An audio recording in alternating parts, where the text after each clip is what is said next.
네, 지난주 원달러 환율이 급등하고 주가는 폭락하면서 금융시장이 크게 휘청거렸습니다. 여기에 무역 수지까지 반년째 적자 행진을 이어오면서 과거와 같은 경제 위기가 또 반복될 것이란 우려가 커지고 있는데요. 경제 상황 진단해 보겠습니다. 주원 현대경제연구원 경제연구실장 나오셨습니다. 어서 오십시오. 안녕하십니까. 환율 그야말로 폭주하고 있습니다. 지난주에 검은 월요일이었다가 검은 수요일이었다가 그런데 산업 주체에서는 앞으로가 더 암담하다 이렇게 얘기를 하고 있거든요. 어떻게 네. 보십니까? 환율이 이제 더 오를 것인가가 이제 상당히 중요한 사람들이 관심을 가지는 건데 예, 일단은 1440 정도를 이제 가 있으니까 예, 상당수 전문가들은 1500을 넘는 게 아닌가. 그렇죠. 예, 근데 과거에 이제 1500을 우리가 넘었던 적도 꽤 있습니다. 외환위기 때야 당연히 일일 종가로 거의 1900원, 2000원까지 갔었고 예, 근데 그때 상황과 지금을 비교할 수는 좀 없죠. 그때는 국가 부도 사태라 우리나라에서 달러화 자금이 긴급하게 떠나야 되는 상황이었고, 예, 예. 아마 금융위기 때가 이제 가장 비교하기 좋은 타이밍인데 그때 1,570원까지 갔었거든요. 예, 그래서 1,500원을 넘을 수 있습니다. 충분히 가능성은 있고요. 다만 이제 최근 또 며칠 동안은 좀 환율이 약간 좀 잠잠하죠. 그래서 이런 거를 볼 때 1,500원 분명히 가능성은 있는데 그게 갑자기 또 1,500원으로 올라갈지는 보통 그렇게 다이렉트로 올라가는 경우는 없고 1,400원대에서 좀 머물다가 상황의 변화에 따라서 그게 1,500원을 넘을 수도 있고 그냥 그걸 유지할 수도 있고 떨어질 예. 수도 있는 거거든요. 그래서 우리가 지금 당장 1,500원을 넘는다고 좀 말하기는 어렵다 그렇게 생각이 됩니다. 지금 당장은 조금 주춤하는 상황이어서 큰 변수가 없는 이상은 아직까지 오를 가능성에 대해서는 조금 아직까지 좀 지켜봐야 된다 이런 입장이신데요. 예, 금융시장에서는 보통 한 1,460원 선을 일단은 1차 저항선, 올라가는 예. 거니까 그 정도를 보고 있고요. 60을 뚫고 80원, 90원까지 가면 1,500원을 넘는 걸로 좀 보고 있습니다. 지금 환율이 워낙 오르다 보니까 오를 때마다 주식시장도 같이 요동치고 있습니다. 지금 G20 국가 중에서 우리 증시가 킹달러의 타격을 가장 크게 입었다 이렇게 보는 시각도 있는데 이 부분 어떻게 보십니까?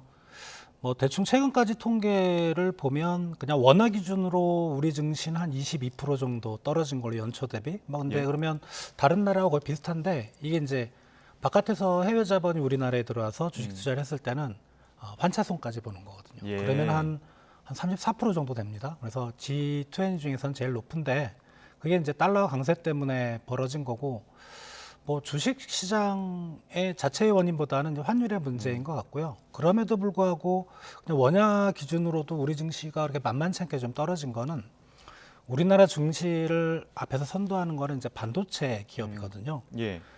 이런 특히 이제 기술주라고 하죠. 예. 이런 종목들의 어떤 민감도가 되게 높습니다. 특히 예. 금리에 대해서 이제 그런 기술 기업들은 항상 부채나 이런 거를 많이 돌려야 되기 때문에 금리에 상당히 좀 민감하고 또 이제 앞서 떨어지는 경향이 있어요. 반도체 예. 산업 경기라는 거는 세계 경제에 앞서서 선행하는 그런 경향이 있기 때문에 최근에 세계 경제가 좀 침체로 들어갈 우려 이런 것들이 아무래도 우리가 반도체 기업이 코스피에서 차지하는 비중이 높다 보니까 그런 영향을 좀 많이 받는 걸로 생각됩니다. 개인 투자자들은 삼성전자도 그렇고 반도체주, 기술주 중심에다가 지금 계속 떨어지다 보니까 눈물에 물타기를 하고 있다는 이야기 계속 나오고 있거든요. 네. 이거 언제까지 떨어질 것이냐 이렇게 보는 사람들이 있는데 언제까지 떨어지는 겁니까? 그거는 저도 모르는데 일단은 확실하게 말씀드릴 수 있는 건 반도체 경기는 산업 경기는 앞으로 한 몇 개월 동안은 상당히 좀 나빠질 가능성이 있다.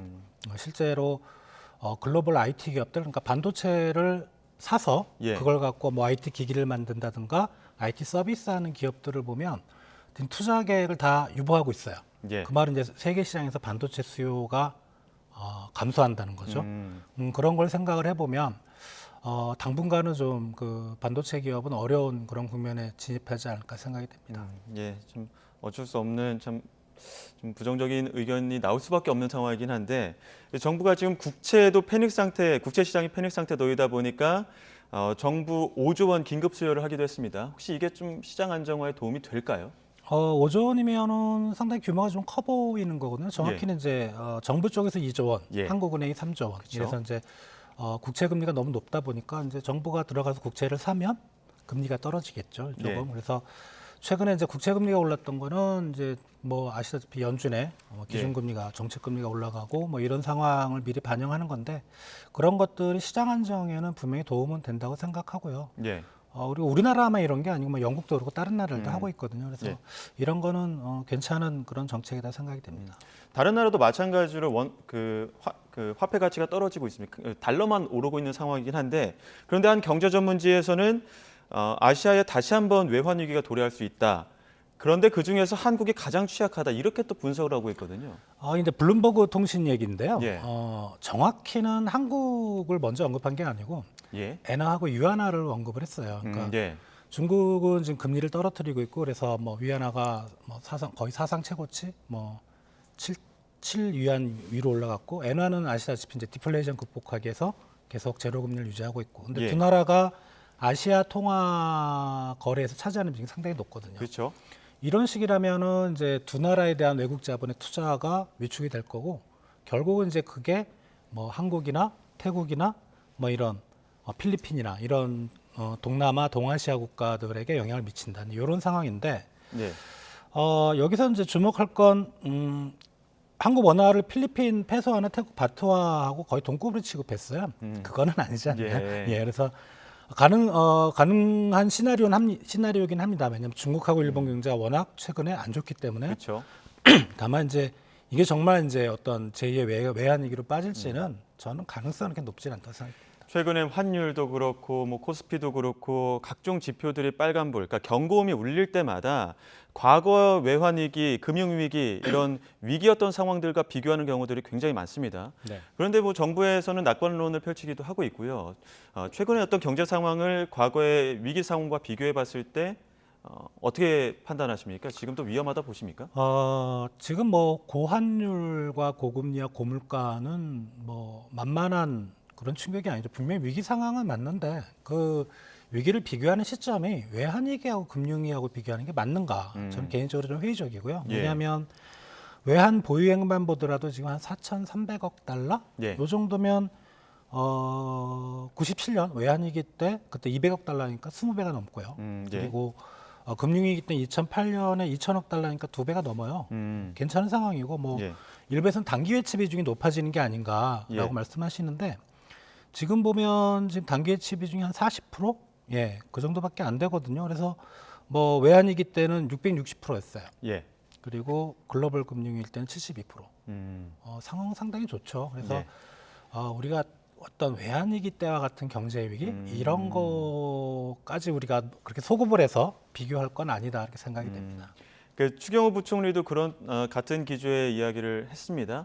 근데 일각에서는 이런 경제는 심리기 때문에 한쪽으로 쏠리기 시작하면은 경제가 순차적으로 무너질 수 있는 가능성도 있다. 지금이 경제 위기에 근접해 있다. 이런 시각도 있거든요. 이런 시각에 대해서는 어떻게 보십니까? 물론 이제 경제 주체들의 심리가 한꺼번에 쏠리면 그렇게 되는 거죠. 되는 네. 건데 우리 경제 주체들이 뭐 수많은 위기를 겪었기 때문에 외환위기 이후로 그렇게 될 것 같지는 않아요. 그러니까 쉽게 말하면 한국 경제가 워낙 대외 의존도가 높고 예.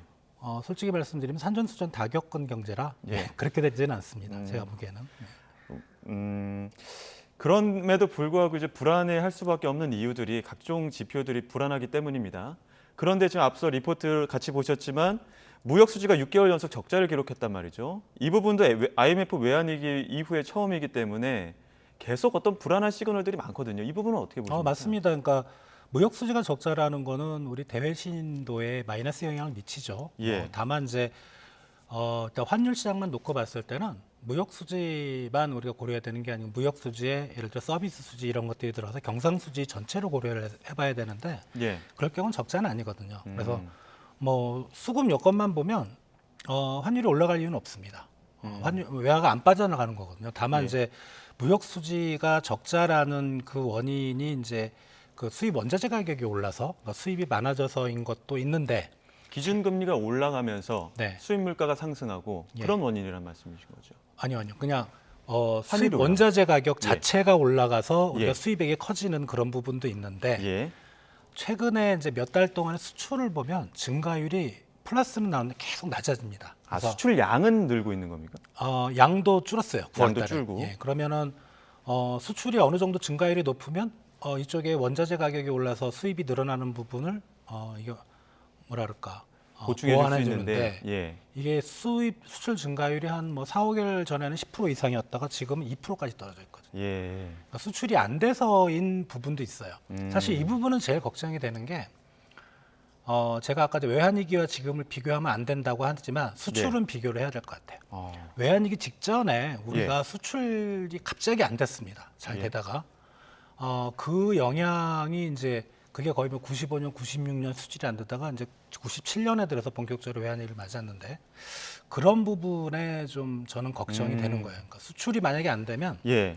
이거는 제가 지금까지 말씀드렸던 낙관적인 그런 예. 시각은 다 버려야 되는 그런 상황입니다. 아, 그런 똑같은 기준으로 이제 한 전문가가 지금 한국이 그러니까 대외 의존도가 높은 한국의 이 특성상 수출량이 줄어버리면은 경제 성장의 동력이 급격하게 줄어들 것이다. 이거는 경제 위기의 전조가 될 수 있다. 이렇게 보는 시각도 있긴 그거는 하더라고요. 맞습니다. 그 말은 분명하고요. 예. 우리가 이제 내수 부분이 많이 커졌다고 해요. 외환위기 때보다는 선진국들이 이제 내수 비중이 높잖아요. 많이 갔는데도 불구하고 우리나라 소비 비중은 국민 계정에서 GDP의 50% 정도밖에 안 됩니다. 예. 미국이 80%고요.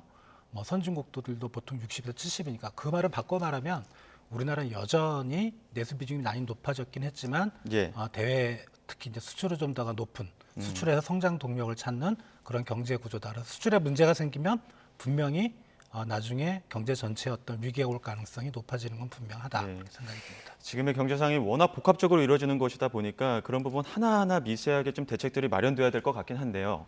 지금 통합 스와프랑 별도로 유사시에는 미국 중앙은행에서 달러를 빌려올 수 있는 그 피마레포 제도 이게 대안으로 거론되고 있는데 이거 어떤 제도입니까? 이거는 이제 우리가 미국 국채를 보유하고 있겠죠. 뭐 예. 어떤 나라, 우리나라 예를 들면 이제 국채를 미국 연준에 맡기고요. 예. 그만큼 이제 달러를 빌려오는 거죠. 미국 급할 국채를 때. 맡기고? 예, 급할 예. 때. 근데 맡기는 거니까 예. 나중에 언제 시점이 지나면 다시 예. 우리 달러화를 주고 이제 국채를 다시 받아오는 거죠. 그래서 예. 유동성이 달러 유동성이 갑자기 좀 뭔가 문제가 생길 때는 이제 그런 걸로 공급을 가능하고요. 지금 아마 알려진 바로 한 600억 달러 정도 예. 가능할 걸로 생각이 되는데 지금은 그걸 사용하지 않은 상태라고 합니다. 그러니까 예. 아마 급박할 시에는 600억 달러의 어떤 유동성이 확보돼 있다고 보시면 될 것 같고, 이게 우리나라만 그런 게 아니고 우리나라를 포함해서 한 30개국 정도가 예. 미국 연준하고 이제 그런 협약을 체결을 했기 때문에 아마 뭐 시급한 나라들은 그런 제도를 이용을 하겠죠.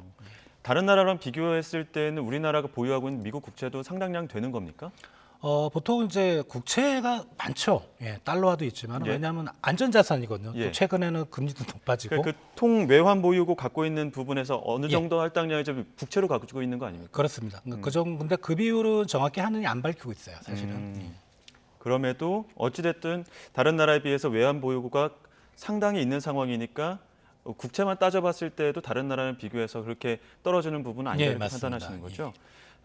혹시라도 그 600억 달러라고 하는 그 피마레포 제도를 제도하고 있는 상황이라면 그 부분도 안정화될 수 있는 어떤 보완 장치가 된다라고 보시는 겁니까? 예, 이거는 상당한 보완 장치가 되고, 왜냐하면 우리 외환보유액이 4,300억이니까 그중에 600억이면 큰 거죠. 근데 한번 좀 뒤집어 생각해 보면 이 예. 600억을 사용할 정도의 상황이면 상당히 위기인 겁니다, 사실은. 예. 그거는 이제 우리가 거기까지는 안 가야 생각을 좀 된다. 해봐야 되겠죠. 예.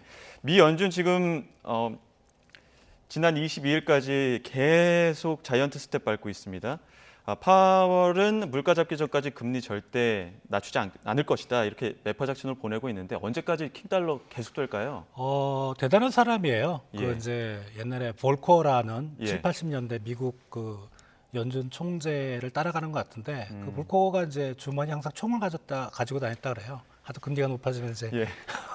피해 입은 사람들이 많으니까 예. 큰 화를 당할까 봐. 예, 뭐 아무튼 예. 뭐 그런 각오로 뭐 예. 2% 떨어질 때까지는 이제 금리를 안 떨어뜨리다고 했는데 대충 이제 이번에 9월달에 FOMC 점도표를 보면 올해 연말 기준으로 4.4%, 예. 그죠? 그리고 내년 연말 기준으로 4.6%.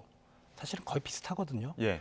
그러니까 이건 대충 시나리오가 나오는 거예요. 그러니까 앞으로 지금 2.5니까 한 1.25% 포인트를 연말까지 더 올리고. 예. 그럼 아마 0.75, 0.5 정도 되겠죠. 11월, 12월에. 예. 그게 한 4.5 정도 되니까 그거를 내년 연중으로 쭉 끌고 가겠다는 거죠. 아. 그러니까 그런 시나리오로 이제 금융시장을 해석을 하고 있는데 거기서 추가적으로 돌리기는 어려운 것 같아요. 왜냐하면 점도표를 보면 4.4, 4.6이라는 거는 사실 연준의 그 이사들도 이제 부담이 되는 거예요. 예. 올해 연말까지 올린 것보다 더 크게 뭐 5%, 6% 올렸다가는 큰일 날 것 같다. 예. 그런 시각들이 반영되어 있는 것 같습니다. 마지막으로 우리나라 상황도 짚어보겠습니다. 2주 뒤면은 금통위 열리긴 하는데 한미 간의 기준금리 역전폭이 더욱더 커지는 상황에서 우리나라 과연 빅스텝 밟을까요? 과거에 우리 세 번의 금리 역전 기간 중에 예. 이렇게 환율이 급격하게 오른 케이스는 외환위기 때 딱 한 번뿐이라 저는 금리 역전보다는 예. 환율을 주목을 할 것 같아요. 예. 금리 역전은 이미 된 거고 어떻게 보면 연준의 금리 인상 시나리오도 내년 연말까지 거의 나온 상황이기 때문에 그거보다는 금리 역전의 일정 폭을 용인을 하되 환율이 만약에 좀 오버슈팅 한다면 그러면 우리가 이제 금리 인상 폭을 좀 늘릴 수는 있겠다. 예. 근데 환율이 뭐 요 정도에서 크게 움직이지 않는다면 앞으로 뭐 한 2, 3주 남았잖아요. 예. 뭐 0.25 가능성도 있겠다 이렇게 생각이 됩니다. 예. 환율을 더 주목해봐야 된다. 이렇게 또 말씀까지 해주셨습니다. 지금까지 주원 현대경제연구원 경제연구실장과 이야기 나눴습니다. 오늘 말씀 고맙습니다.